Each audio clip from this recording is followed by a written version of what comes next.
রক্ষণশীল সৌদি আরবে একসময় কর্মক্ষেত্রে নারীদের প্রবেশ ছিল অনেকটা নিষিদ্ধ।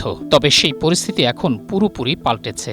দেশটিতে পুরুষের পাশাপাশি এখন নারীরাও সমান তালে সম্পৃক্ত হচ্ছেন বিভিন্ন কর্মক্ষেত্র ও ব্যবসা বাণিজ্যে। প্রশাসন থেকে শুরু করে দেশটির তেল শোধনাগার, স্বাস্থ্য, শিক্ষা, ফার্মাসিউটিক্যাল এবং ট্যুরিজম সহ বড় বড় প্রতিষ্ঠানের গুরুত্বপূর্ণ পদে নেতৃত্ব দিচ্ছেন তারা।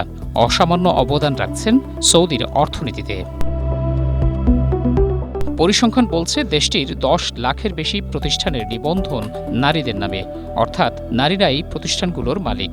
পরিসংখ্যান আরও বলছে গত এক দশকে কর্মক্ষেত্রে নারীদের সংখ্যা 20% থেকে বেড়ে 34% ছাড়িয়েছে, যা দেশটিতে বড় ধরনের পরিবর্তন বলে মনে করছেন সংশ্লিষ্টরা। আরও অবাক করা তথ্য হল 2019 সালে, অর্থাৎ আজ থেকে 6 বছর আগে সৌদি ব্যাংকের পরিসংখ্যান অনুযায়ী দেশটির মোট ব্যাংক হিসাবের 20%ই ছিল নারীদের। আর এসব ব্যাংক অ্যাকাউন্টে জমা থাকা অর্থের পরিমাণ $53 বিলিয়ন বেশি। বাংলাদেশি মুদ্রায় বর্তমানে যার পরিমাণ 6,500 কোটি টাকা। গালফ বিজনেসের প্রতিবেদনে উঠে এসেছে এসব চমকপ্রদ তথ্য।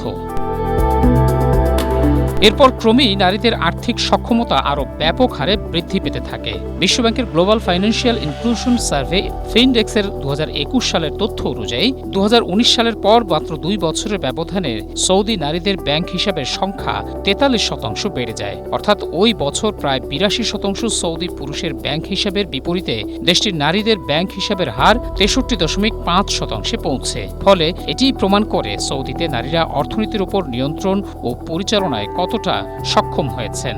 সৌদি নারীরা দেশটির প্রচলিত রীতিনীতি ও কাঠামোগত বাধা পেরিয়ে দ্রুতই এগিয়ে যাচ্ছেন বলে মনে করছেন বিশ্লেষকরা। তবে দেশটির অনেক আইন ও নীতির কারণে নারীরা এখনও ব্যাংক হিসাব খোলা, ঋণ গ্রহণ কিংবা বিনিয়োগের ক্ষেত্রে নানা প্রতিবন্ধকতার সম্মুখীন হন বলে মনে করা হচ্ছে।